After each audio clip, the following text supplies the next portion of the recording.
Sleepless nights, weary souls who have tossed and turned in their beds searching for rest, today I must speak to you about something so painfully dry, so endlessly monotonous, so crushingly dull that it may, in fact, be the worst punishment the gods of Olympus could have ever devised for humankind. I am speaking not of eternal chains, not of fire or brimstone, not of boulders pushed endlessly up hills or liver pecked eternally by birds, but of something far worse, the slow, creeping, sleep-inducing horror of boring Greek mathematics. Yes, boring Greek maths, that dreadful combination of numbers and logic delivered in a tone as flat as the dusty marble floors of a forgotten Athenian temple, a punishment wrapped in symbols and ratios that can put even the most energetic mind into an instant coma. The gods, in their infinite capacity for cruelty and creativity, surely laughed when they created it. Imagine Zeus thundering from Mount Olympus, Poseidon roaring from the depths, and Hera sneering from her golden throne, all conspiring not to curse man with war, famine, or pestilence, but with an eternal lecture on the subtleties of Euclidean geometry. This, I say to you, is the worst torment ever to crawl out of divine imagination. For what is more punishing than the drone of a teacher endlessly reciting proofs, dragging you step by step through lines, angles, and ratios that feel as though they have been carved into stone not as lessons but as chains? Picture poor mortals seated in ancient academies, their bodies trapped on hard stone benches while a bearded philosopher gestures dramatically at a circle drawn in the dust, explaining that all radii are equal, as though this fact alone is enough to change the fate of nations. And yet the students nod, their eyes heavy, their minds slipping not into the ecstasy of knowledge but into the dreamless abyss of exhaustion. What a clever trick of the gods, to make the very act of learning feel like dragging your brain through an endless desert of symbols and meaningless abstractions. This, my friends, is punishment refined to an art. Let us consider Pythagoras, that austere prophet of numbers who proclaimed that reality itself was built from mathematical harmonies. To some, this might sound profound. To the weary student, however, it was simply another reason to stay awake at night worrying about right-angled triangles. For every equation he left behind, for every theorem carved into clay, a generation of pupils yawned, stretched, and surrendered their minds to the sweet release of sleep. Can you imagine what it must have been like, to sit in the dim glow of an oil lamp, as the master explains yet again that the square of the hypotenuse equals the sum of the squares of the other two sides, as though life itself depended on it? To us today, that statement is not a revelation but a lullaby, the most soporific sentence ever constructed in the history of language. If insomnia was the disease, then boring Greek maths was the cure, a cure so strong that it could knock out even the most hyperactive soul within moments. And then, of course, there was Euclid, the master of geometry, whose elements stretched into volumes so long and so repetitive that even the gods themselves must have yawned reading them. Line after line, proof after proof, his work descended not like lightning from Olympus but like a drizzle that never ends, a rain of logic falling so softly and so endlessly that one could not help but close their eyes and drift away. His first proposition, that one can draw a straight line from any point to any point, is not a thunderbolt of insight but a whisper, a gentle tug toward unconsciousness.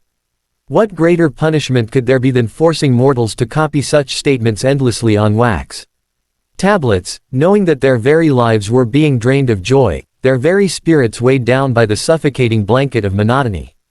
If we compare this punishment with others handed out by the gods, we see just how cruel it truly was. Sisyphus pushed his rock up a hill, yes, but at least he had motion, exertion, struggle, something physical to keep his body and mind occupied. Prometheus had his liver torn out daily, but at least he had drama, passion, the burning fire of defiance. Tantalus stood thirsty with water always just beyond his reach, but at least he had hope, a cruel hope, but hope nonetheless. But the student of Greek mathematics, they had none of these. They had only boredom, the kind of boredom that saps the soul, that hollows out ambition, that crushes curiosity into dust. There was no movement, no fire, no hope.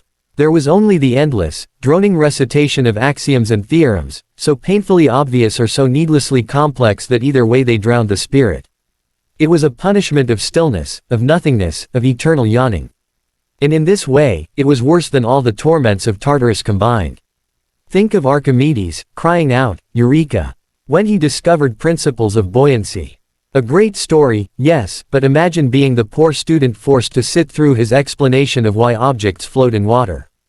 The excitement of discovery belongs to the discoverer alone.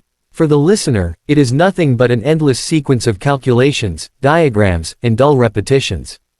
Archimedes may have run naked through the streets with joy, but his students surely collapsed on their benches, fast asleep, wishing only that the gods had struck them down with a bolt of lightning rather than with one more lecture about levers and pulleys.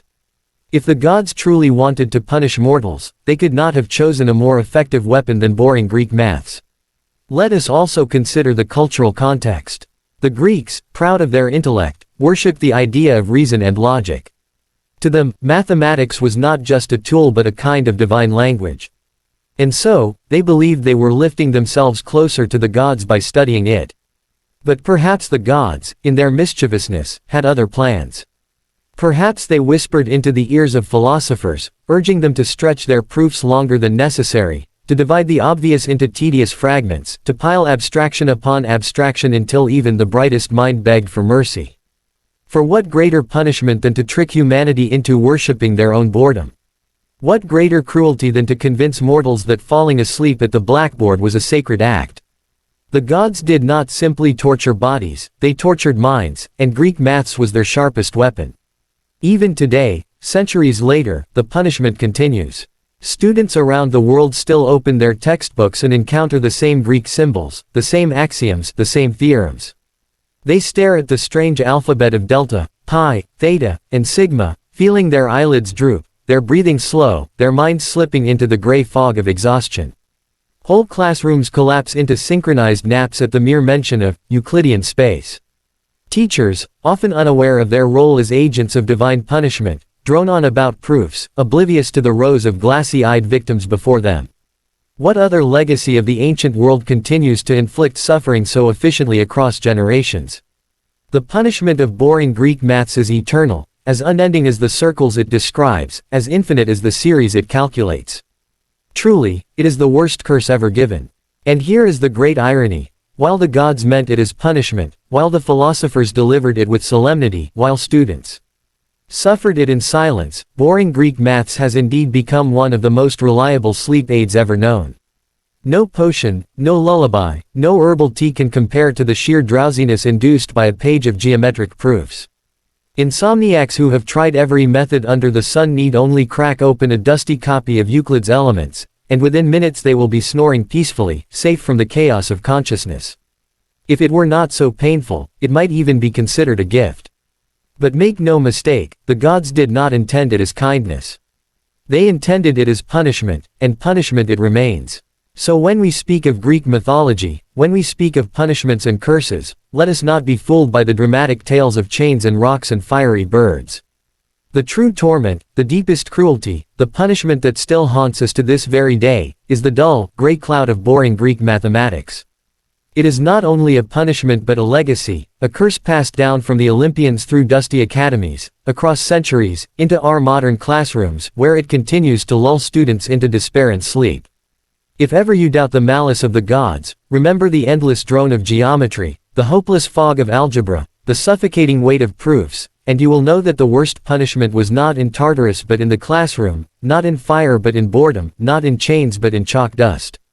The gods have spoken, and their punishment was boring Greek maths, the eternal sleep bringer, the most dreadful curse of all.